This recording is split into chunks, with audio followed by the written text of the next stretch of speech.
Okay, so we're gonna start to saute the chicken. So in the skillet here, if you wanna take a look, Peter, we're gonna add some olive oil and butter.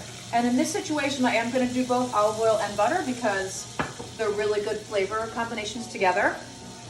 So that one's going. So I'm gonna take the chicken here and we're gonna dredge it in this flour, okay? Both sides, shake off the excess. It's gonna go into the skillet, okay? So we're gonna keep going. Okay, dredge it really well. I gotta turn up the heat because I don't hear anything. You wanna hear your food cooking, that's super important. This is actually tapioca flour. We're doing this gluten-free for my daughter.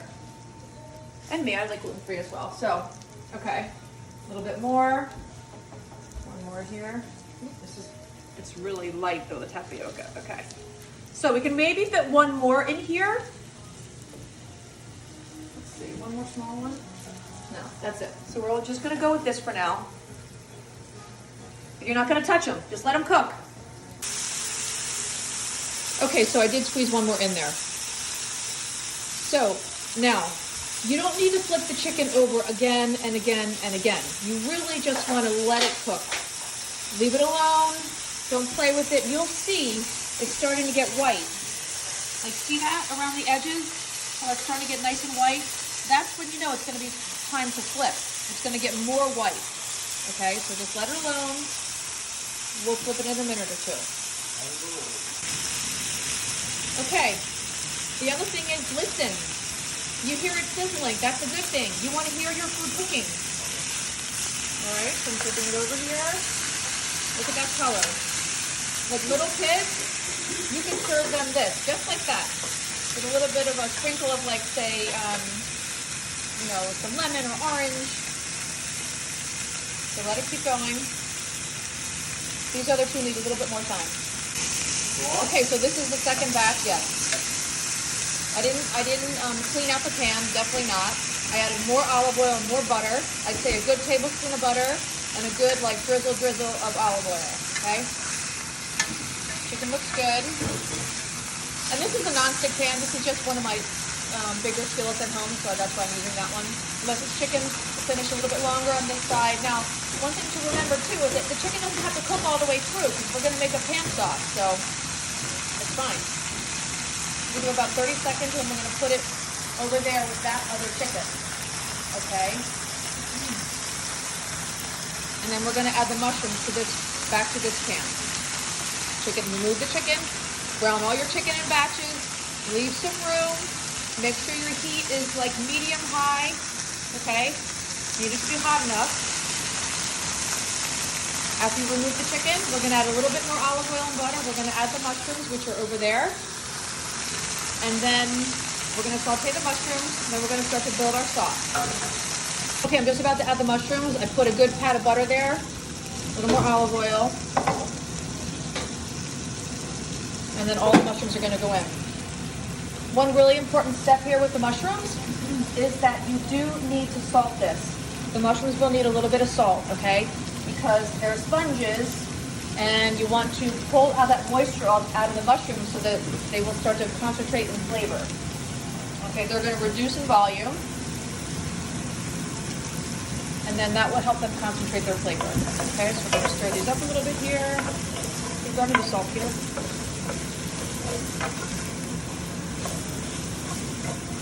And they're going to look a little bit dry, even though I did add that olive oil and butter. As you can see, they kind of look a little bit dry, right? But that's okay, just watch. The magic of a little bit of salt.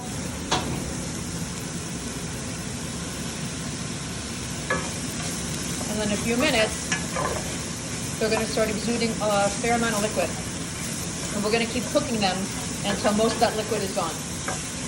Okay, so but for now, it's okay, just let them sit. Okay, so take a look right here at the mushrooms. You can see there's some liquid here, but it's already starting to evaporate because the pan is nice and hot. So just let it alone, a little bit more. Now we're gonna move on to the mushrooms here. Okay, Marsala wine from the liquor store, not the Marsala wine from the grocery store. Well, now maybe you know, use whatever you have, but in general, You want dry Marsala wine from the liquor store, okay? This is a fortified bottle. It's a twist top, so it'll last for a long time. That's what we're gonna deglaze the pan with. So just take a look here. I'm gonna turn up the heat. So, what was that? What do you think about? 4 count. Yeah, 1, 2, 3, 4, okay. Maybe a teeny bit more. Okay, looks good. I know, I always a little bit more, right? Let's see if we can get a little flame here. Oh, there we go. A little fire, that's good. No, it's fine, just let it go. Fire's not gonna hurt anyone, it's not gonna hurt anything. It's all good. Okay, moving on here. So, we're gonna add the chicken back in. The volume has reduced a little bit of the alcohol, okay? So we're gonna add the chicken. Well, actually, no, I'm sorry. We're gonna add our broth first. Some homemade chicken broth here is going in. You'll get the equivalents in the amounts on the recipe. Okay, so the chicken goes in. We're gonna layer it in between everything. And even that liquid, all that little extra liquid there is gonna go in as well. So just layer it in between, kind of get a close up here, right?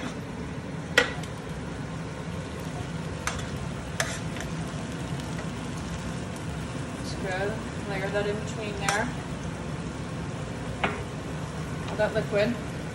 Don't lose that. Okay. It's really hot right now. So I'm gonna turn it down, let it simmer. We're gonna chop up some fresh parsley. We're gonna taste it to make sure that the sauce tastes good. Make sure it doesn't need salt, doesn't need pepper, doesn't need anything, right? And we're gonna let it get thick. So, here's our parsley. The stems on there, a little bit of small stems, all good, no problem. Don't sit there and pick off the leaves. I'm not a fan of that.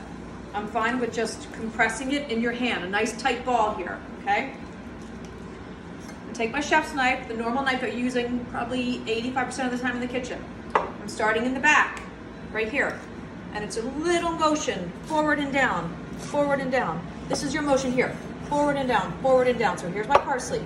My fingers are curled a little bit. I'm being mindful of my fingers, but just forward and down, forward and down.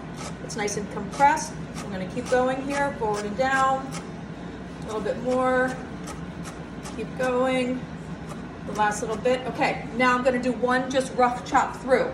Back of the knife, that's where all your power is. The back of the knife, here we go. Boom, boom, boom, boom, boom. That's it. Don't kill it. Don't over chop it. If it starts to get wet, you've chopped too much. Okay, so, follow me here, still here. This is gonna go into our dish here. Lots of fresh parsley, okay? So look at the sauce. See how it's gotten nice and thick? And look at the parsley. Look at what the parsley does to this dish. It makes it look fresh. It makes it look healthy. It just kind of makes it look, you know, like it looks a little bit of green, and how much that really brings up the level of the dish. The last thing I'm gonna do is, hold on, is just add, this is really low, I'm gonna turn it off now, is we're gonna add in a couple pats of butter, okay? It's kind of a French thing, but a couple pats of butter, and that's gonna kind of thicken the dish. It's gonna add a little bit of kind of that umami and that really yummy kind of mouth kind of like yumminess, and make you think like, oh, that is just kind of succulent in your mouth. It's sexy, right? It's good.